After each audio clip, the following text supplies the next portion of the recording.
நாம் கோரிய அடிப்படையில் முழுமையாக நிறைவேற்றவில்லை. இருந்தாலும் ஊதிய ஒப்பந்தம் நிறைவு பெற்று விட்டது.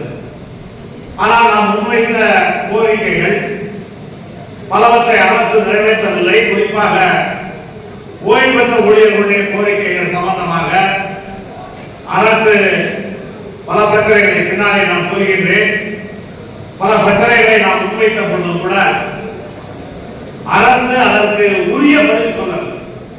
நிறைவேற்ற முடியும், முடியாது, இப்போது செய்வோம், இதை செய்ய முடியும், செய்ய முடியாது என்ற அடிப்படையில் கூட அமைச்சரோ அல்லது அதிகாரிகளோ எந்த பதிலும் சொல்லவில்லை. எனவே நம்முடைய அடுத்த கட்ட நடவடிக்கை என்ற அடிப்படையிலே நம்முடைய போராட்டங்களை தொடர வேண்டிய கட்டாயம். எனவே அந்த போராட்டங்களை தொடர்வதற்கான ஆயத்த மாநாடாகத்தான் இந்த மாநாட்டை நடத்தி கொண்டிருக்கிறோம். ஏற்கனவே கடந்த சில ஆண்டுகளாக நம்முடைய சம்மேளனம் ஓய்வு பெற்ற ஊழியர்களுடைய இந்த பிரச்சனைகளுக்கு தீர்வு வேண்டும் என்றால் ஓய்வு பெற்ற ஊழியர்களும் பணியில் உள்ள ஊழியர்களும் ஒன்றிணைந்து போராட வேண்டும் என்று தொடர்ந்து வலியுறுத்தினோம். ஆனால் அப்படிப்பட்ட ஒன்றிணைந்த போராட்டம் நடைபெறுவதற்கு சிலர் தடையாக இருந்தனர். ரேவா என்பது நம்முடைய அமைப்பு, அது யாருடைய அப்பன் வீட்டும் சொத்தும் அல்ல. ரேவா என்பது சிஐடியால் துவக்கப்பட்ட அமைப்பு.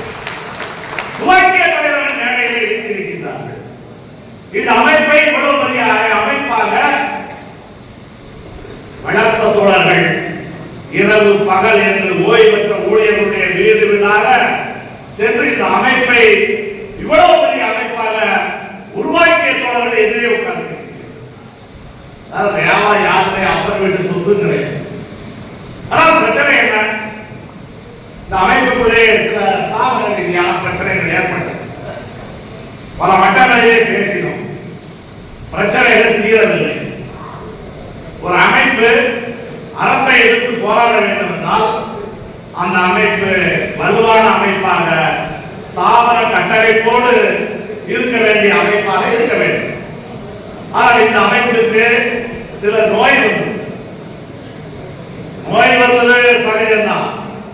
ஆனால் இந்த நோய் வந்தவுடன் ஆளாளுக்கு ஒரு மருந்து சாப்பிட்டு உடம்பு சரியில்லாதவன் உடம்பு சரியாகணும்னு நினைச்சு கண்டான்னு சொல்ற மருந்தெல்லாம் சாப்பிட்டு ஏற்கனவே உடம்பு சரியில்லாதது என்ன ஆயிப்போச்சு, மேலும் மோசமா போச்சு.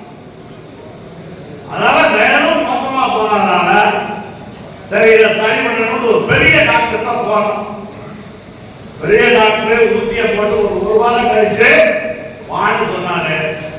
ஆனா இப்போ அதுக்கெல்லாம் அது தாங்காது. இது ஆபரேஷன் தான் பண்ணணும், அறுவை சிகிச்சை தான் பண்ண வேண்டும்.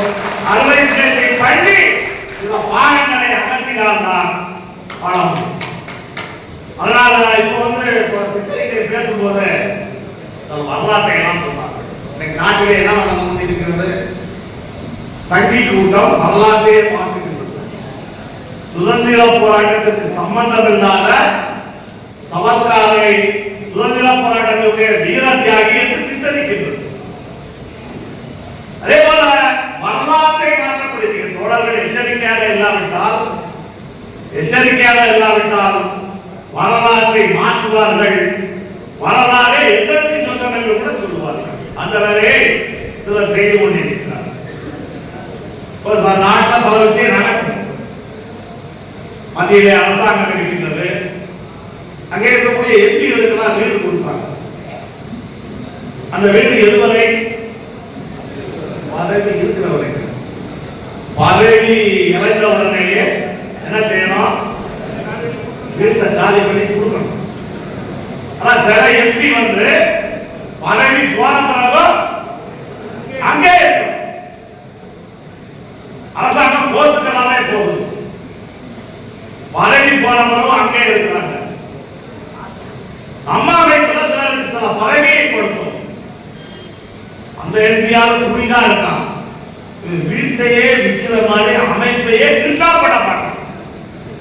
இந்த அமைப்பையே கிட்னாப் பண்றதுக்கு பார்க்கறாங்க. நிச்சயமாக இதை கிட்னாப் பண்றதுக்கோ யாரும் கைப்பற்றி போவதற்கோ சிஐடியோ சம்மேளனமோ ஓய்வு பெற்ற ஊழியர்களோ அனுமதிக்க மாட்டார்கள். அதற்கான நம்முடைய நடவடிக்கைகள் தொடரும். இன்றைக்கு இந்த அமைப்புக்கே சவால் விடுகிறார்கள். செங்கோடி அமைப்புக்கு சவால் விட்ட எவனும் வரலாற்றில் வாழ்ந்ததாக சரித்திரமில்லை. விட்டலப்பா தற்கொலை பண்ணிதான் செத்தான். தற்கொலை பண்ணிதான் செத்தான். என்னடா பேசுறான்? நேற்று முதல்ல சில கூட்டத்தில் ஒரு ரெண்டு பேர் அவர் அரைவட்டுகள் பேசி இருக்கின்றது. மகத்தான தலைவர்கள் பிடிஆர், மகத்தான தலைவர் என்கே பாண்டே, இவங்கெல்லாம் மூன்றாம் சலுகையாளர் பென்ஷன் வேண்டும் என்று கேட்டார்கள். என்கே பாண்டே விட பிடிஆர் விட புத்திசாலி சொல்லிருக்கான். யாரு? இப்ப அதான் இவர்களை இந்த அறவெட்டுகளுடைய பேச்சை நாம் கண்டுகொள்ள வேண்டாம். இவர்கள் நமக்கு